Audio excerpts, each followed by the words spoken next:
देखिए गुरु बहन, चाची लोग, दीदी लोग शादी के गीत गाने जा रहे हैं। सुनिए, हमारे चैनल को लाइक, सब्सक्राइब, शेयर करिए। पापा जी को सुमा भुनाला बाड़ी दूरा कैसे के को सुमा लोढ़ा भोजी ए चाचा जी को सुमा भुनाला बाड़ी दूरा कैसे के को सुमा लोढ़ा भोजी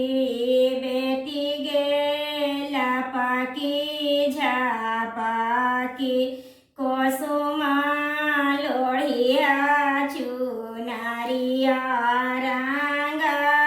बाई देवोगे बेटी गेला पाकी झापाकी को सुमा लोढ़िया चुनारिया रंगा बाई देवो। पापा जी हालिया में कारामा के छोटा कहाँ से चुनरी पहिरा बाजी चाचा जी हालिया में कारा माँ के छोटा कहाँ से चुनरी पहिरा बेटी गे लगे देहू हाजीपुर बाजरिया काराम बादलाई देवोगे बेटी गे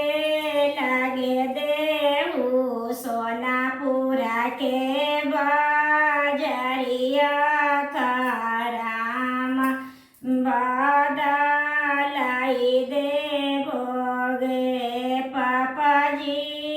कांसावा पीतारावा बादलाई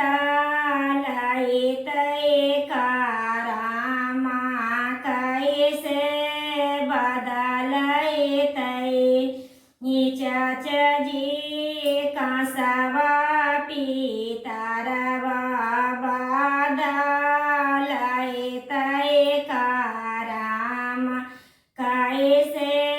बादलाई तय जी भैया जी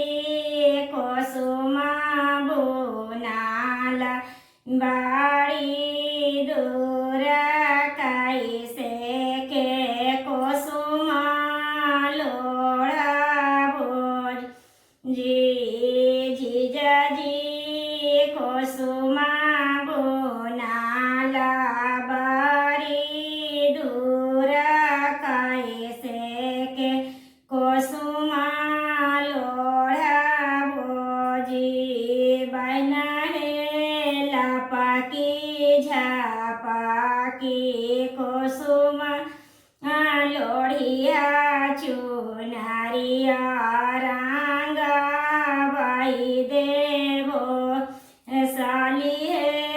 लापाकी झापाकी को सुमा लोढ़िया चुनारिया रंगा बाई देवो। भैया जी हालिया में कारामा के छोटा कहाँ से चुनरी पहिरा बाजी जीजा जी हालिया में कारामा के छोटा कहाँ से चुनरी पहिरा बहना गे लगे देहू पाटना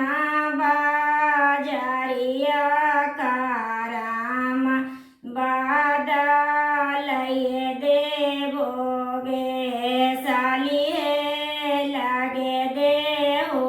पाटना बाजरिया का